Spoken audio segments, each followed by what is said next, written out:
తర్వాత ఆయన వచ్చాక కిలో ₹2 బియ్యం, రైతు కాస్పోర్కి ₹50 చొప్పున ఆయన ఇచ్చి పేదలకి ఎంతో సేవ చేసిండు. అతనే బడుగు బలహీన వర్గాలకి చట్టసభల్లో రిజర్వేషన్ ఉండాలని ఆనాడు ఎస్సీ ఎస్టీ మైనార్టీలకి చట్టసభల్లో ఎమ్మెల్యేలుగా, ఎంపీలుగా, మంత్రులుగా, అదే పార్లమెంటరీ స్పీకర్గా, అసెంబ్లీ స్పీకర్గా నియమించడం జరిగింది.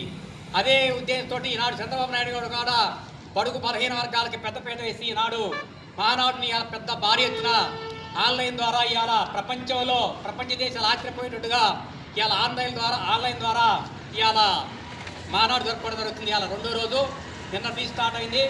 ఎందుకంటే అది కూడా మోడీ గారు ఏది యుద్ధం వల్ల ప్రపంచ దేశాలు యుద్ధం జరుగుతుంది కాబట్టి దాన్ని పొదుపు చేయడానికి కానీ నెల్లూరులో స్టార్ట్ చేసిన మానాడుని పోస్ట్పోన్ చేసి ఆన్లైన్ ద్వారా ఇలా మానాడు జరుపుకోవడం జరుగుతుంది. దాన్ని ఉద్దేశించి జగన్మోహన్ రెడ్డి జిల్లా